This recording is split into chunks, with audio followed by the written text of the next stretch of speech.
छोटी चिड़िया अपने बेटे के साथ भोजन के तलाश में जा रही थी। वो उड़ती हुई दूर निकल जाती है। इधर एक लकड़हारा आता है और वो पेड़ को काटने लगता है जिस पर चिड़िया का घर होता है। लकड़हारा वो पेड़ काटकर एक ट्रक पर लाद कर ले जाता है। जालिम लकड़हारे ने ये भी नहीं देखा कि चिड़िया का घर टूटकर गिर गया है। चीकू बेटा, भोजन तो मिल गया, अब घर वापस चले। मुझे वापस जाकर घर की मरम्मत भी करनी है। घर की छत थोड़ी सी कमजोर हो गई है। फिर वो माँ बेटे अपने घर वापस आते हैं। वो क्या जानते थे कि आज एक जालिम इंसान ने उसे घर से बेघर कर दिया है। चिड़िया जैसे ही अपने घर आती है, वो देखती है उसका घर तो टूटकर नीचे गिर पड़ा है और जिस पेड़ पर उसका घर था वो पेड़ तो कोई काट कर ले गया है। वहाँ तो कुछ बिखरी हुई लकड़ियाँ और कुछ पत्ते ही पड़े थे। चीकू बेटा, किसी ने हमारा घर तोड़ दिया। मैंने किसी का क्या बिगाड़ा था जो मुझे और मेरे बेटे को घर से बेघर कर दिया। अब हम कहाँ जाएंगे?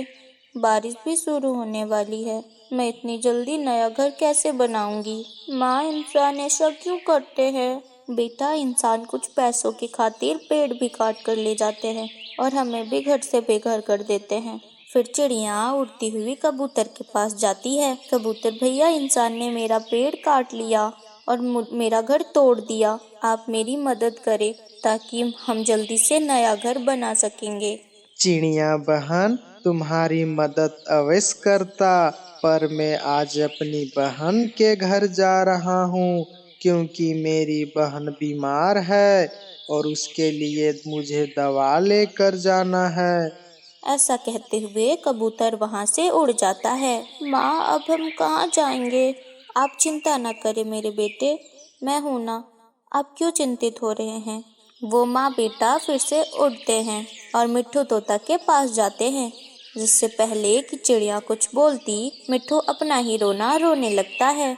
चिड़िया, तेज हवा से मेरा घर टूट गया है। मैं बहुत परेशान हूँ, समय नहीं है, बहुत काम है। मेरा तो कोई है भी नहीं जो मेरी मदद करता। मिट्ठू भैया, मेरा भी घर इंसानों ने तोड़ दिया।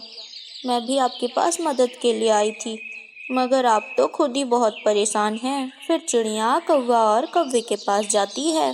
चिड़िया, मैं तुम्हारे बच्चे को अपने घर में रख लेती और तुमको भी, मगर तुम वादा करो कि रात को तुम्हारा बेटा चू चू नहीं करेगा। मुझे आवाज़ से नींद नहीं आती। मैं चुप रहूँगा आंटी, मैं कोई शोर नहीं करूँगा। गौरी, ये बच्चा है और बच्चे कहाँ चुप बैठ सकते हैं। आप खुश रहे, मैं कहीं और चली जाती हूँ। चिड़िया एक जगह जाकर बैठ जाती है। पास ही एक तरबूज का लत था जो चिड़िया से कहता है, चिड़िया चिड़िया, मेरी मदद करो। वो छोटी लत मेरा बेटा है, उस पर जो कांटे पड़े हैं उसे हटा दो। उन कांटों की वजह से वो बहुत तकलीफ में है। भाई मैं अभी वो कांटा हटा देती हूँ। फिर चिड़िया वो छोटी सी लत से कांटा हटा देती है। चिड़िया, तुम क्यों रो रही हो? क्या परेशानी है तुम्हें? मेरा घर जालिम इंसान ने तोड़ दिया है और मेरे पास रहने का कोई घर नहीं है। अगर बरसात शुरू हो गई तो मैं क्या करूँगी? चिड़िया, तुम चिंता मत करो, मेरे इस बड़े तारबूज में इतना जगह है कि आप इसमें अपना घर बना सको।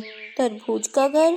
ये कैसे हो सकता है? तुम मेरे इस बड़े फल को अंदर से खोखला कर लो और फिर इसे एक घर की तरह बना लो।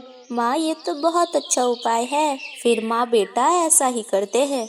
चिड़िया बड़े तरबूज को खोखला कर उसमें अपना घर बना लेती है। बेटा, अब हम कुछ सूखी घास लाकर इसमें रख देते हैं। फिर माँ बेटा सूखी घास लाने के लिए निकल पड़ते हैं और रात होने तक वो अपने लिए सुरक्षित घर बना लेते हैं। ऐसे ही कुछ दिन गुजर जाते हैं। एक दिन कौवी चिड़िया से मिलती है। चिड़िया, तुमने अपना घर कहाँ बनाया? गौरी बहन, जिसकी कोई मदद नहीं करता, ऊपर वाला उसे अकेला नहीं छोड़ता। मैंने एक बड़े से तरबूज में अपना घर बना लिया है। तरबूज का घर? पहली बार सुना है। देखते हैं तुम कितने दिन तक वहाँ रह पाती हो। दूसरे दिन बारिश शुरू हो जाती है। बारिश बहुत तेज थी और साथ ही हवा भी बहुत तेज चल रही थी। अपने बेटे को लेकर चिड़िया तरबूज के घर में सुरक्षित बैठी